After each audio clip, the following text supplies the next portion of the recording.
दुनिया की नजरों से ओझल होने से पहले अभिजीत और मौमिता आखिरी बार जिस शख्स के साथ देखे गए थे वो एक बार फिर से पुलिस के कब्जे में था।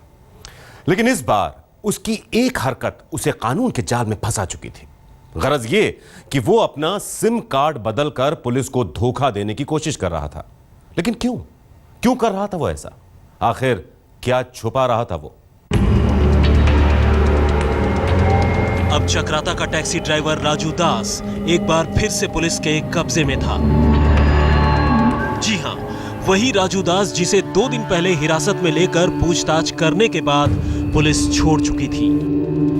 लेकिन अपने मोबाइल फोन में एक नया सिम कार्ड लगाने की राजू की एक हरकत ने पुलिस का शक उस पर फिर से गहरा दिया था। अब पुलिस की सख्ती के सामने राजू बिल्कुल किसी तोते की मानिंद पूरी कहानी बयान कर रहा था। उसने बताया कि किस तरह 22 अक्टूबर की शाम अभिजीत और मौमिता चक्राता में किसी होटल की तलाश में थे और इसी बीच होटल न मिलने पर उसने राजू की टैक्सी में उत्तरकाशी जाने का फैसला किया था। हालांकि राजू से बात करने के बाद दोनों ने कुछ और देर के लिए होटल ढूंढने का फैसला किया और बस इसी दरमियान राजू को अपने दोस्तों के साथ मिलकर इन दोनों को लूटने की साजिश रचने का मौका मिल गया।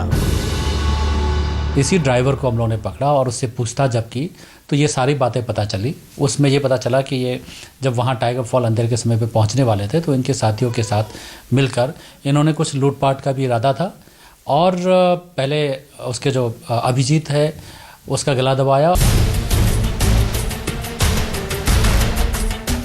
राजू से बात कर दोनों जैसे ही फिर से होटल की तलाश में निकले, राजू ने अपने दोस्तों को फोन किया और रास्ते में ही मिल जाने की बात कही। साजिश थी नशे के लिए दोनों की लूटपाट करने की, लेकिन जैसे जैसे वक्त गुजरा साजिश और भयानक होती गई।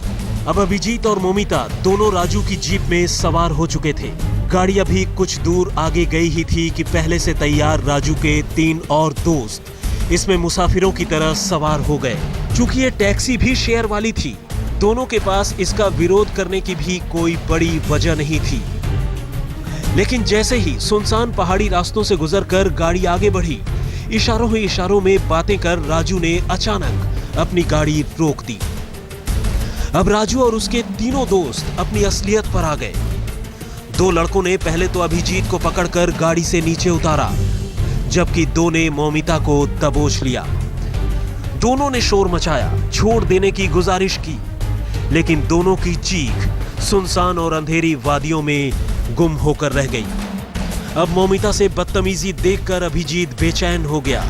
उसने बदमाशों के चंगुल से छूटने की कोशिश की, लेकिन बदमाशों ने दोनों को लूटने के बाद गाड़ी में रखी एक रस्सी से मौके पर ही अभिजीत का गला घोंट दिया।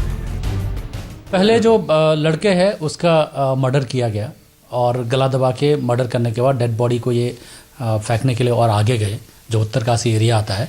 और जब फेंकने जा रहे थे रास्ते में 1-2 गाड़ी आ रही थी तो उन्हें बीच में रुके भी ये लोग और अंधेरे का फ़ायदा उठा के इन्होंने डेड बॉडी को नीचे फेंका और वो बॉडी भी काफ़ी दिनों बाद लोगों को नज़र आया, क्योंकि वो ऐसे जगह पे था, एक तो रिमोट था और नदी की तरफ, खाई की तरफ फेंका था। अब लूट की साजिश कत्ल में तब्दील हो चुकी थी, लेकिन अभी और भी बहुत कुछ बाकी था।